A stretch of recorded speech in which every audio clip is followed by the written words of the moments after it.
Bom dia, boa tarde ou boa noite, sejam bem-vindos a mais um vídeo do canal. Eu sou Cleiton Moore e hoje eu vou falar de um filme que tá dando o que falar aí.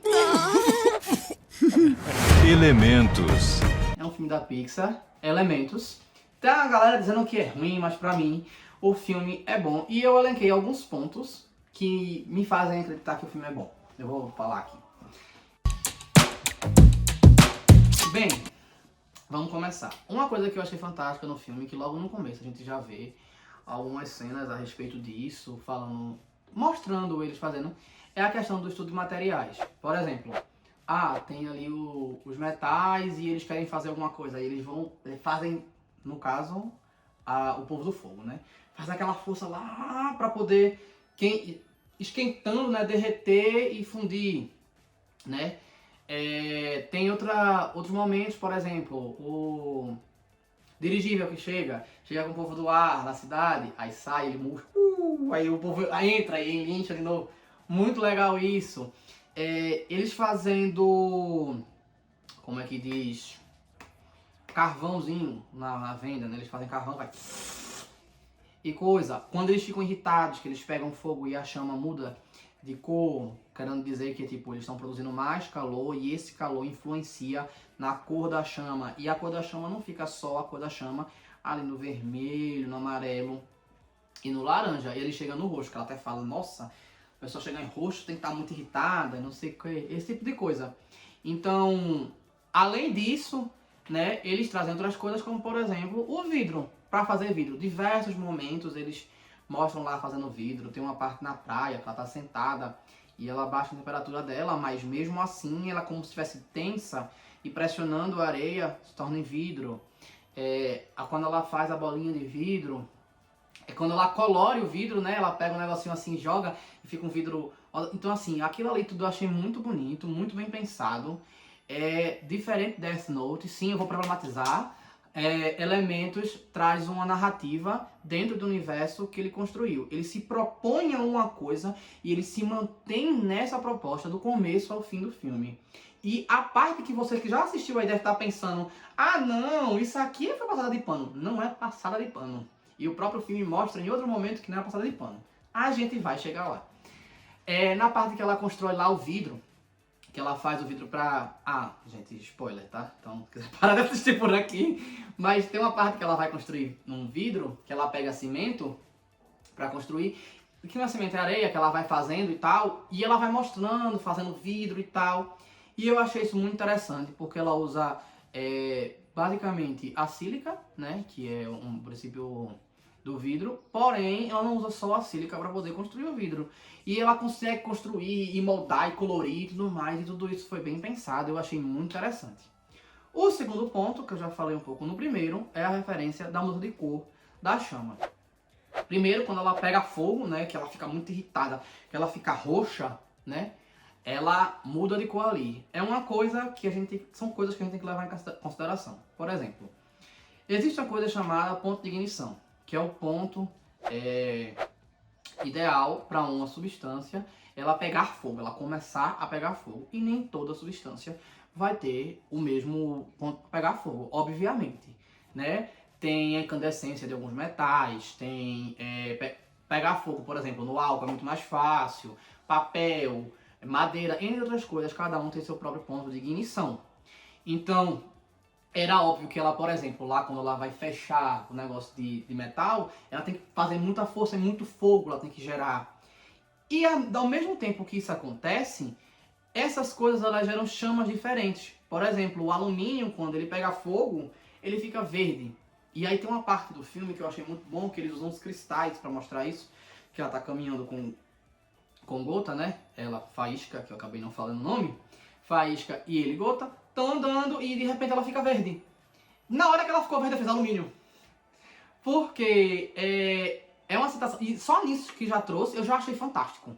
Eu já fiquei assim, nossa, as pessoas que fizeram esse filme pensaram nisso, e aí ela sai pulando de cristal em cristal e mudando de cor. Aí você faz refração da luz. Não necessariamente. Aquilo ali pode ser simplesmente uma citação, refração da luz, mas pela forma com que é abordada assim, que ela fica acidentalmente verde, acredito que seja uma citação como se naqueles cristais tivessem elementos específicos que estão ali na margem, que quando ela toca, ele queima a pontinha e faz com que ela mude de cor.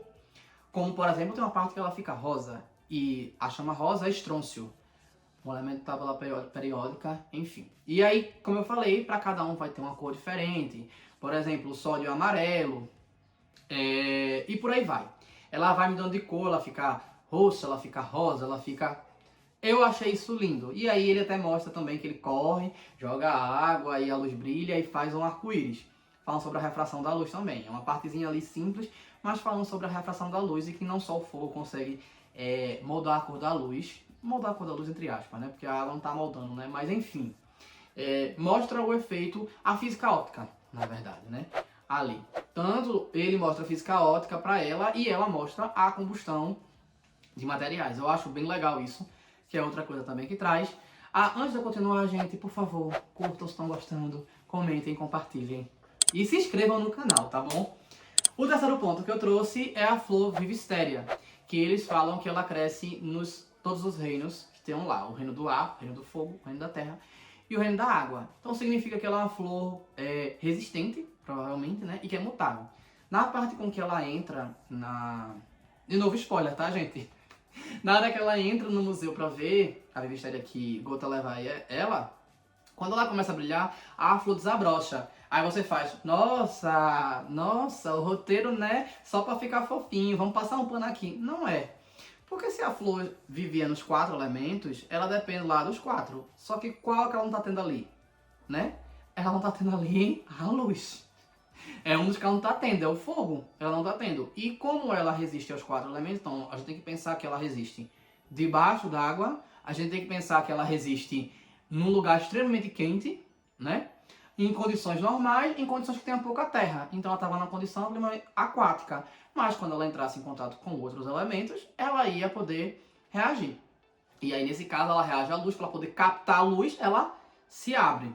Esse é um conceito biológico que ele trouxe que eu achei bem legal. Que nesse caso aí, a captação da luz seria, na verdade, seria por folha, né? No máximo pelo caule, para poder fazer uma fotossíntese, dependendo da espécie. Mas nesse caso, como elas falam da flor, que ela consegue viver nesses 4, a gente pode dizer que essa flor também regule isso. Porque encontrou o sol e abriu. E também tem algumas flores que elas se abrem de dia. Tem uma florzinha que chama de flor de dia, flor da manhã, uma coisa assim. Flor do meio-dia, flor de 11 horas, não sei o que vai, enfim. Ela seria só mais uma dessas flores. E eu achei isso bem legal. O quarto ponto que eu vou trazer é o ponto que o povo reclama, né?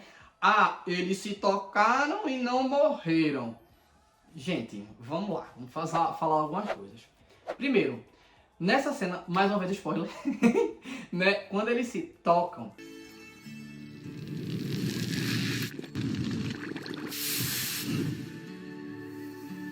eles estão num ambiente aberto.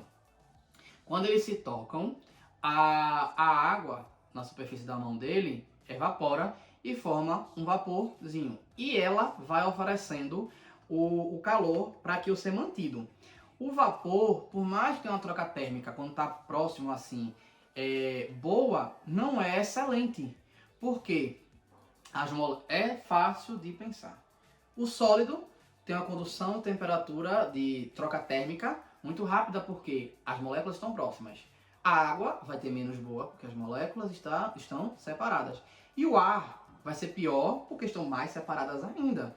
Vai ter essa dificuldade de transferência de calor. Também o mesmo vale para a eletricidade. Então, quando fica essa camada de vapor entre eles, né, ali de água que está em calefação, ali naquele momento, a troca de calor não é tão efetiva, fora que a água ela tem uma quantidade X, com qualquer material, que pode suportar de calor também. E quando você observa, eles mostram a água vindo sempre para cá, para a mão, e como se fosse voltando, vindo, voltando, assim. Então, umas bolhas de ar, no caso, né? Como se você parar para pensar do que aqui, ó, a água está vindo, está fervendo aqui, e quando ela volta, ela vai percorrer para o corpo dele e vai arrefecer, ou seja, vai resfriar.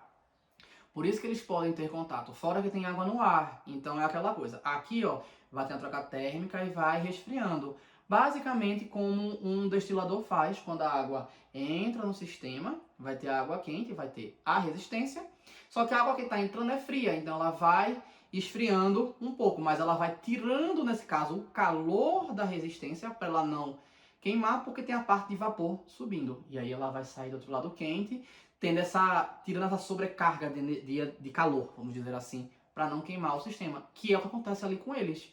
Eles se tocam, vai formar essa camada de vapor, que vai diminuir a troca térmica, o que vai dar tempo dele arrefecer quando passa por lá. Fora que, como ela fala que ele também pode anular ela, a gente tem que assumir que ele é gelado, que ele é muito gelado.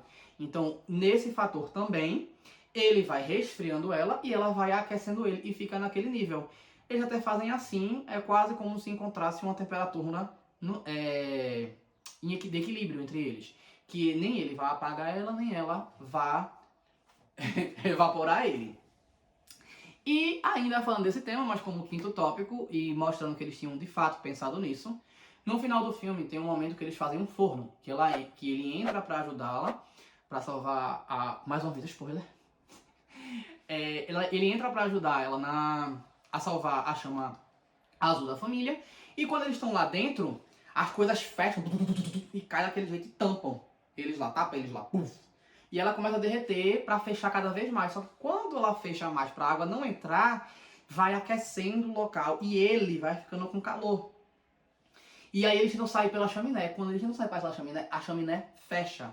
E eles forçam para ter a ideia de que ali eles possam conseguir sair, mas eles não conseguem. Mesmo ele sendo água e teoricamente ele podendo, enfim, talvez, quem sabe, passasse como líquido ali mesmo, por ali, dá a entender que ele não consegue, tá tão fechado que ele não vai conseguir. Essa ênfase a sistema fechado é proposital. Por quê? Lavoisier já disse que no sistema fechado a soma da massa dos produtos é igual à soma da massa dos reagentes. Ou seja, quando tá ali que o calor dela continua do mesmo jeito, ele evapora todinho, né? Lembra que eles se tocaram antes e eles conseguiram ficar juntos? Por quê? Por um simples motivo. Eles estavam num lugar aberto. Ele tinha como dissipar o calor dela. Ele tinha como dissipar o calor dela e arrefecer. O que justifica o que eu falei antes, né? E nesse caso ele não tinha. Só que depois, quando eles são resgatados, ele volta a condensar chorando. Né? Ela percebe que ele está lá ainda, mas como gotículas chorando e volta. Gente, o sistema estava fechado e ele evaporou. Depois que alcançou aquele sistema lá, ele ficou grudado, as moléculas dele ficou grudadas nas paredes. E aí quando ele volta a chorar, volta a condensar. E aí mais uma vez a teoria, né? Num sistema fechado, a soma da massa dos produtos é igual à soma da massa dos reagentes. Ou seja, se estava completamente fechado, não teve perda de moléculas. Então ele não perdeu moléculas para o sistema. Ele ficou lá preso. E se o sistema for reversível, né, que no caso era reversível, que era só condensar a água, e você volta ao que era no produto. Quem era o produto? Ele era o produto. Então, ali é mais uma vez química sendo explicada, o que inclusive eu levantei e aplaudi, porque não foi passação de pano, tá? Realmente tem uma explicação científica por trás para o que ele se propõe, tá?